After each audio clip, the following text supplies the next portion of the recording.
Le secret du vrai succès que les riches cachent, c'est la maîtrise de soi ancestrale, gratification différée et sagesse des anciens. Suivez jusqu'à la fin car la vérité sur la hiérarchie et la mobilité sociale est celle qu'on ne vous dit jamais. Bonjour à tous, soyez les bienvenus dans cet espace sacré de transformation où la sagesse africaine rencontre le stoïcisme éternel pour forger des âmes invincibles. Aujourd'hui, nous plongeons au cœur du succès véritable. Pas celui que l'on vous vend dans les livres de motivation éphémères, mais celui ancré dans les rites d'initiation de nos ancêtres, dans la maîtrise intérieure du guerrier stoïcien et dans la compréhension profonde des forces invisibles qui gouvernent les mondes visibles. Suivez jusqu'à la fin, car la révélation sur pourquoi les écarts entre ceux qui s'élèvent et ceux qui restent dans l'ombre persistent est celle qu'on ne vous dit jamais. Préparez votre cœur, notez ce qui résonne en vous et que les sages nous guident. La fondation ancestrale du succès, au-delà du test du marshmallow. Chers amis, imaginons un enfant des villages, à qui on présente un fruit savoureux, symbole de plaisir immédiat. Tu peux le prendre maintenant ou attendre mon retour pour en recevoir deux, et avec eux la bénédiction d'une récolte abondante. C'est l'essence du célèbre test du marshmallow, revisité à travers la lentille de nos traditions. Le psychologue Walter Mischel a observé que les enfants capables d'attendre développaient une vie plus épanouie. Meilleures études, carrière stable, relations solides, santé robuste et longévité. Mais mes chers, ce n'est pas seulement une question de volonté personnelle. Dans la sagesse africaine, cette capacité à différer la gratification et la maîtrise de soi, enseignée par les rites d'initiation. Le jeune initié apprend à endurer le silence, la solitude et la douleur pour recevoir la puissance des ancêtres. Le stoïcisme nous le rappelle. Épictète disait que ce ne sont pas les choses qui nous troublent, mais notre jugement sur elles. Celui qui maîtrise ses impulsions aligne son âme sur le grand ordre cosmique. Si vos amis s'amusent et que votre devoir vous appelle, restez dans la hutte de la réflexion. Planifiez à long terme comme le cultivateur qui prépare la terre avant les pluies. C'est la régulation émotionnelle.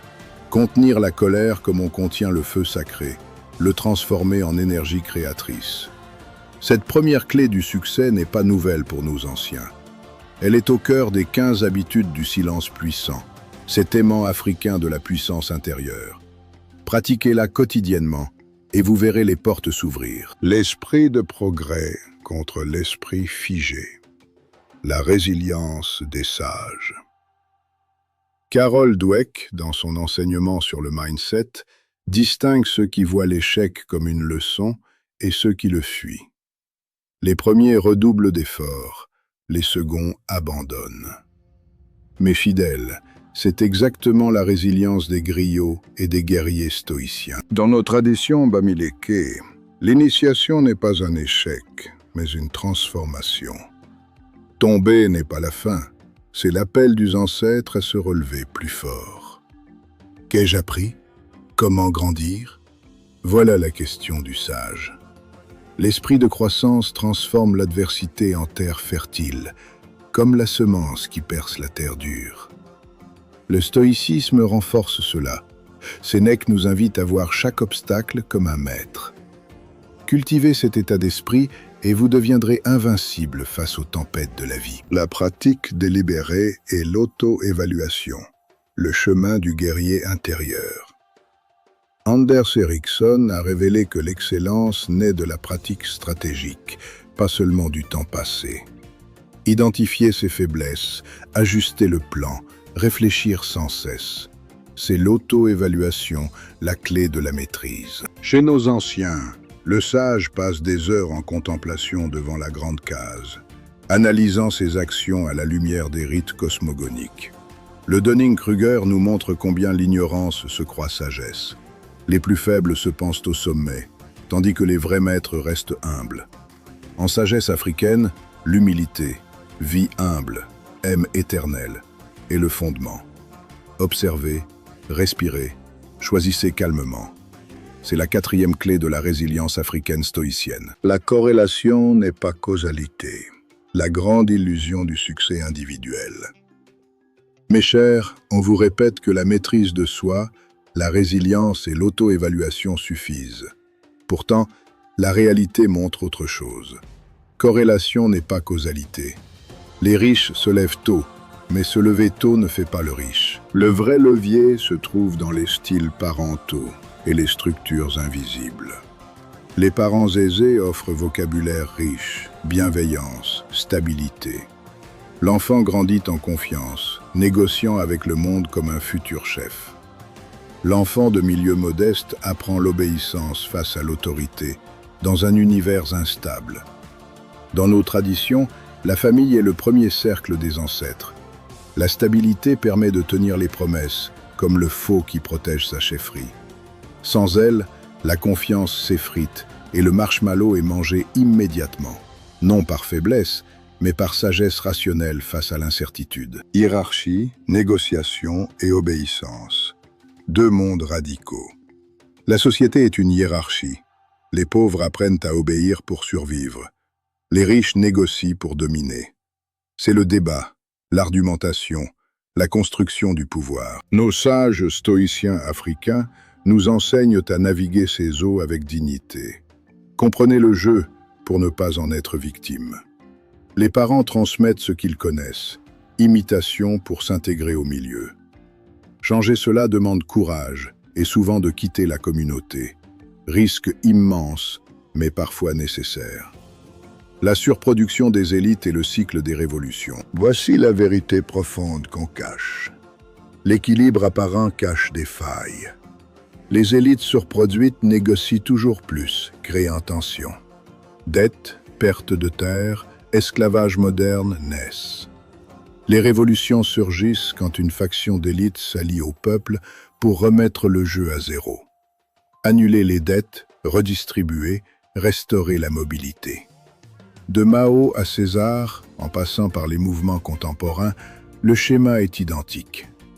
La mobilité sociale est le meilleure gouvernance. Elle motive le travail acharné, comme dans l'Amérique des années 50 ou la Chine post-guerre.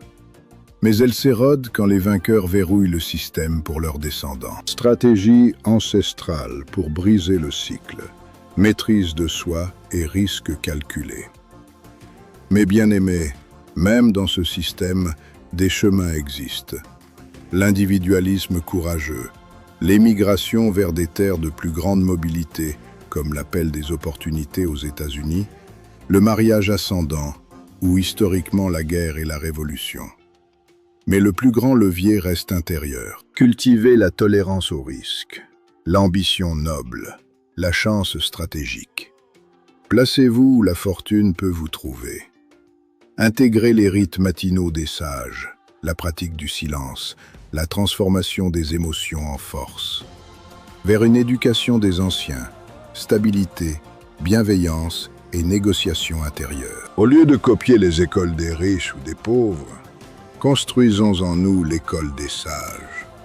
Vocabulaire de puissance, bienveillance envers soi, stabilité émotionnelle. Négociez avec vos propres impulsions comme avec l'autorité extérieure. Le succès véritable n'est pas seulement matériel. C'est l'alignement avec les ancêtres, la maîtrise stoïcienne et la contribution à une société plus juste. Appliquez ces enseignements. Partagez-les avec votre famille de prière. Les rites matinaux des anciens. Construire la maîtrise de soi au quotidien. Mes chers fidèles, enfants de la terre ancestrale, qui me suivez avec attention et cœur ouvert, arrivons maintenant à la partie pratique où la sagesse se transforme en action. Car la théorie sans pratique est comme une case sans toit. Elle ne protège pas des tempêtes. Suivez jusqu'ici car les 5 rituels matinaux des sages Bamileke et Tojom, fusionnés à la discipline stoïcienne, sont ceux qu'on ne vous révèle jamais dans les livres de développement personnel superficiels. Levez-vous avant le chant du coq, comme nos ancêtres. Premier rite, le silence puissant. Asseyez-vous en position du guerrier intérieur, respirez profondément 7 fois et observez vos émotions sans les juger. Je vois la colère, mais je ne suis pas la colère. C'est la régulation émotionnelle ancestrale. Deuxième rite, la gratitude envers les lignées. Nommez 3 bénédictions de vos ancêtres, la santé, la famille, la terre sous vos pieds. Cela cultive l'esprit de croissance. Chaque jour est une occasion d'apprendre, pas d'échouer. Troisième rite, la visualisation délibérée. Imaginez votre objectif comme le faux qui contemple sa chefferie. Pas de vagues rêves, mais un plan précis. Aujourd'hui, je travaille cette compétence faible pendant 45 minutes sans distraction. Quatrième rite, l'auto-évaluation honnête à la lumière du feu sacré.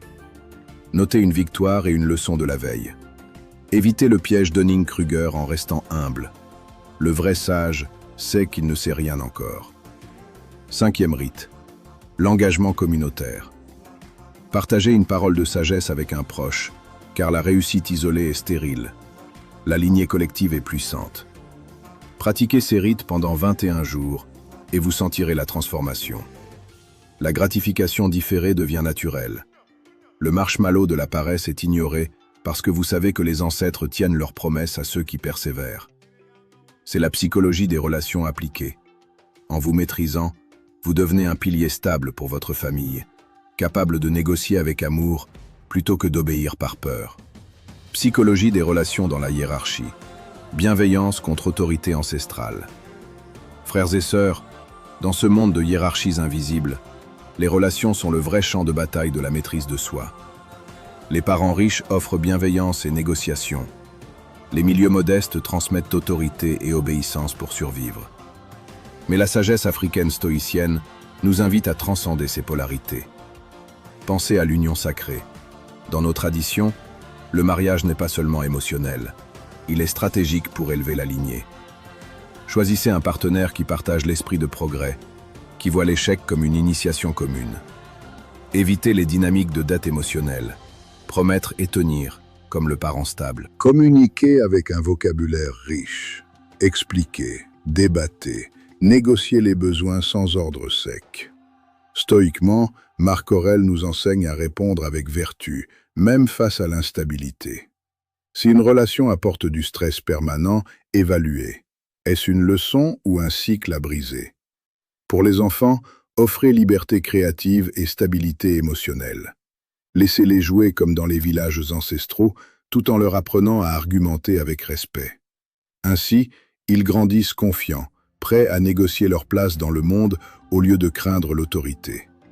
Cette partie est capitale. Changez vos relations intimes et vous changez votre position dans la hiérarchie. La vraie richesse commence par des foyers où règne la confiance et la parole donnée. Surmontez la surproduction des élites dans votre vie. Risques calculés et mobilité personnelle. Chers fidèles attentifs, la surproduction des élites n'est pas seulement sociétale. Elle se manifeste dans nos vies. Postes bloqués, opportunités verrouillées, cycles de dette et d'instabilité. Comment briser cela? Par le risque calculé inspiré des sages et des stoïciens. Premièrement, développer l'individualisme sacré. Parfois, il faut quitter la communauté confortable pour une terre de plus grande mobilité, comme l'émigration vers des espaces d'opportunité. Mais préparez-vous intérieurement. Tolérance au risque, résilience face à la solitude. Deuxièmement, le mariage ascendant moderne. Entourez-vous de mentors, d'alliés aux visions élevées. Troisièmement, créez votre propre révolution intérieure. Annulez les dettes émotionnelles du passé. Reprenez vos terres intérieures, votre temps, votre énergie. Historiquement, la guerre et les crises ouvraient des chemins. Aujourd'hui, c'est l'entrepreneuriat spirituel, la création de contenus impactants ou l'innovation dans votre domaine.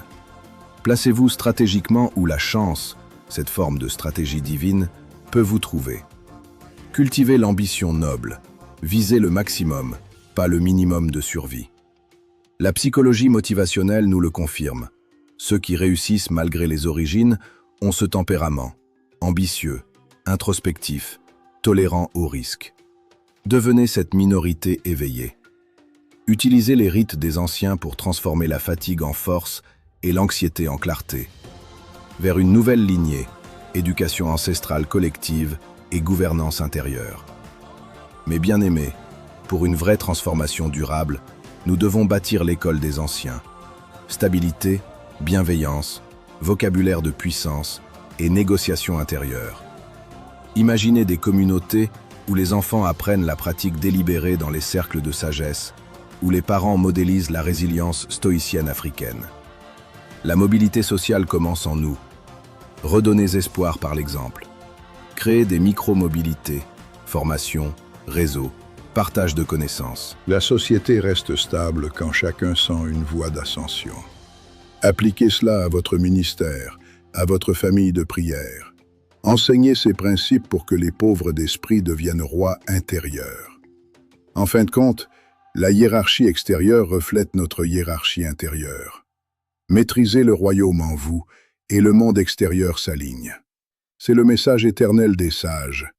Vie humble, aime éternelle, tout en visant les étoiles. Enfants de la lignée des anciens, nous avons parcouru ensemble les secrets du succès véritable. De la gratification différée ancestrale à la compréhension des cycles historiques, en passant par la maîtrise émotionnelle et les stratégies de mobilité. Cette sagesse n'est pas pour les curieux, mais pour ceux qui agissent. Appliquez une partie aujourd'hui. Partagez avec vos proches. Si ce voyage vous a éclairé, likez pour honorer les ancêtres.